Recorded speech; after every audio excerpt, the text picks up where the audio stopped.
Welcome students, we are learning our first chapter of maths book geometrical constructions. In our previous classes we have learnt about angle bisector, perpendicular bisector of a line segment. Then we have learnt about the property of the angle bisectors of a triangle. What is the property of the angle bisectors of a triangle? The angle bisectors of a triangle are concurrent. We have learned this in our previous classes.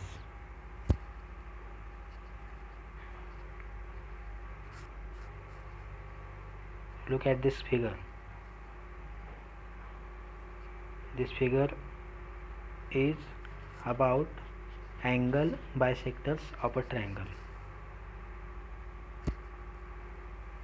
The angle bisectors of a triangle are concurrent. Their point of concurrence is called the incenter and is shown by letter I. हे आपण आपल्या मागील तासामध्ये शिकलेलो आहोत. काय शिकलेलो आहोत? The angle bisectors of a triangle are concurrent. Their point of concurrence is called the incenter. त्रिकोणाचे कोनदुभाजक एकसंपाती असतात आणि त्यांचा जो पॉईंट ऑफ कॉन्करन्स एकसंपात बिंदू आहे त्याला आपण इंग्रजीमध्ये इनसेंटर म्हणतो, ज्याला मराठीमध्ये आपण काय म्हणतो? आंतरकेंद्र.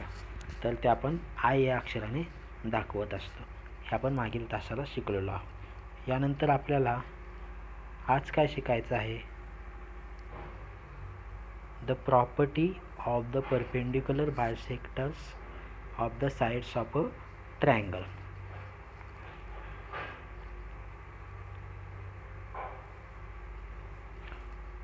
काय शिकायचं आहे आपल्याला?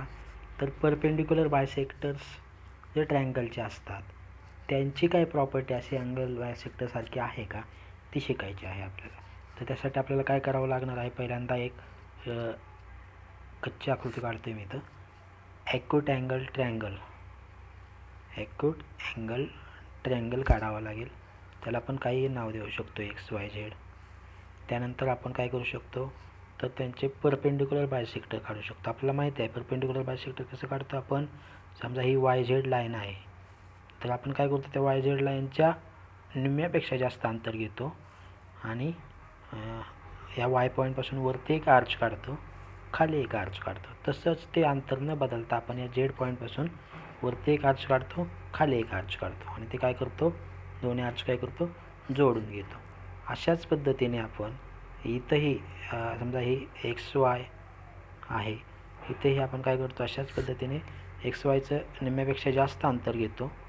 समजा ही XY आहे, याच्या निम्म्यापेक्षा जास्त अंतर घेतलं, ते एवढंच घेतलं समजा मी, इथून एवढं, तर इथून इथपर्यंत घेतलं समजा.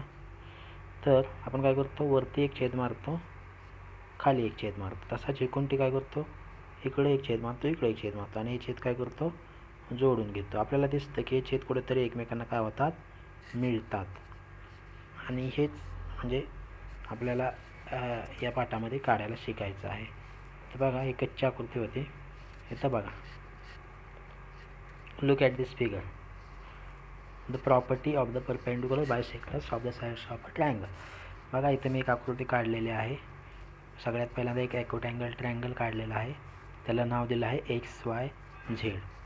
त्याला नाव दिलेलं आहे XYZ. असा एक ट्रायंगल दिसतोय तुम्हाला. आणि आपण काय केलेलं आहे? त्याचे काय केलेलं आहे? समजा हे YZ आहे, तुम्हाला YZ दिसते लाईन. त्या YZ लाईनला आपण काय केलेलं आहे? त्याचा परपेंडिक्युलर बायसेक्टर पहिल्यांदा काढून घेतला. कसा काढला? तर वरती इथं तुम्हाला एक निम्म्यापेक्षा Xपासून Y बिंदूपासून, तुम्हाला इथं Y बिंदू दिसतोय, Y बिंदूपासून आपण निम्म्यापेक्षा जास्त या लाईनच्या YZ लाईनच्या निम्म्यापेक्षा जास्त अंतर घेतलेलं आहे आणि आपण वरती एक आर्च काढलेली आहे. तुम्हाला दिसते का? इथं आर्च आपल्याला दिसत आहे, ती इथं आहे आर्च आपल्या दिसत आहे. तसेच आपण त्याच वेळेस काय केली? खाली एक आर्च काढलेली दिसत आहे तुम्हाला इथं. त्यानंतर आपण काय केलं? Z पॉईंटपासून तशीच पद्धतीने एक आर्च काढली, इथं आपल्याला दिसते. आणि पुन्हा वरती सुद्धा एक आर्च काढले आणि ह्या दोन्ही आर्च काय करून घेतल्या आपण जोडून घेतल्या. आणि अशाच पद्धतीने आपण XZ बघितलं तर तिथंही आपण तसंच केलेलं आहे. निम्म्यापेक्षा जास्त अंतर घेतलं, इकडे एक आर्च काढली, त्याच वेळेस खाली एक आर्च काढले आपण. नंतर Z पॉईंटपासून पण वरती एक आर्च काढली आणि इकडे एक आपण आर्च काढले आणि दोन्ही आर्च काय घेतले आपण जोडून घेतले. इथं जे आपल्याला दिसतंय की त्यांचं जे पॉईंट ऑफ इंटरसेक्शन्स आहेत perpendicular bisectors of the sides of a triangle, त्या पॉईंट ऑफ इंटरसेक्शन्सपासून आपण काय केलेलं आहे, हे जर आपण अंतर मोजलं ते आपण पॉईंट ऑफ इंटरसेक्शनला समजा हे पुसतो मी, पॉईंट ऑफ इंटरसेक्शनला आपण इथं काय नाव दिलं आहे, C नाव दिलं आहे. पॉईंट ऑफ इंटरसेक्शनला काय नाव दिलं आहे, C, किंवा त्याला आपण काय म्हणतो, जो पॉईंट ऑफ इंटरसेक्शन असतो याच्यामध्ये परपेंडिक्युलर बायसेक्टरचा ट्रायंगलच्या तिन्ही साईडचा, त्याला काय आपण म्हणतो, सरकम सेंटर. काय म्हणतो, सरकम सेंटर, ज्याला आपण मराठीत म्हणतो परिकेंद्र. आपण अशा पद्धतीने याला सरकम सेंटर नाव दिलेलं आहे. आणि ते जिथं मिळतात तिथं आपण काय केलेलं आहे, C असं म्हणजे सरकम सेंटर असं नाव दिलेलं आहे. आणि आपण जर हे मोजलं अंतर C पासून Y पर्यंत किंवा C पासून Z पर्यंत, C पासून Y पर्यंतचं अंतर मोजलं, C पासून X पर्यंतचं अंतर मोजलं किंवा C पासून Z पर्यंतचं जर आपण अंतर मोजलं तर आपल्याला जाणवेल की CX is equal to CY is equal to CZ. हे तिन्ही अंतर काय निघतील, समान निघतील. आपण काय करणार आहे, मग हेच आपण अंतर घेऊन जे CX CY किंवा CZ हे अंतर आपण घेऊन काय करणार आहे, इथं केंद्रबिंदू ठेवून आपण आपल्या कंपासच्या साहाय्यानं एक वर्तुळ काढणार आहे. आणि बघा आपल्याला दिसेल इथं एक आपण वर्तुळ काढलेलं आहे. तर ते वर्तुळ कंप्लीट त्रिकोणाच्या तिन्ही वर्टायसेसला, त्रिकोणाच्या तिन्ही X आहे, Y, Z तिन्ही वर्टायसेसला काय करत आहे, हे वर्तुळ छेदत आहे. अशा पद्धतीचं जे वर्तुळ असतं त्याला आपण काय म्हणतो सरकम सर्कल किंवा ज्याला आपण मराठीत परिवर्तुळ म्हणतो. बघा आपण इथं काय काय शिकलो, एक आपण सरकम सेंटर बघितलं, त्यानंतर आपण त्याच्यापासून तेच सेंटर घेऊन आपण काय करू शकतो, CX CY CZ अंतर घेऊन एक सर्कल काढू शकतो जे की XYZ या त्रिकोणाच्या वर्टायसेसला छेदून जातं. ह्याला आपण म्हणतो सरकम सर्कल. हे आपण इथं शिकलेलो आहोत. मग यावरून आपल्या काय लक्षात येतंय, आपल्याला कोणती प्रॉपर्टी लक्षात येते, the property of the perpendicular bisectors of the sides of a triangle. कोणती प्रॉपर्टी लक्षात येते, the perpendicular bisectors of the sides of a triangle are concurrent. The perpendicular bisectors of the sides of a triangle are concurrent. जसं angle bisectors त्रिकोणाच्या कोणांचे concurrent होते, त्याच पद्धतीने इथं परपेंडिक्युलर बायसेक्टर्स लंबदुभाजक त्रिकोणाचे तेही कॉन्करंट आहेत, म्हणजे एकसंपाती आहेत. त्रिकोणाचे तिन्ही बाजूंचे लंबदुभाजक एकसंपाती असतात, हे आपल्याला इथं लक्षात आलं. आणि त्यांचा जो देअर पॉईंट ऑफ कॉन्करन्स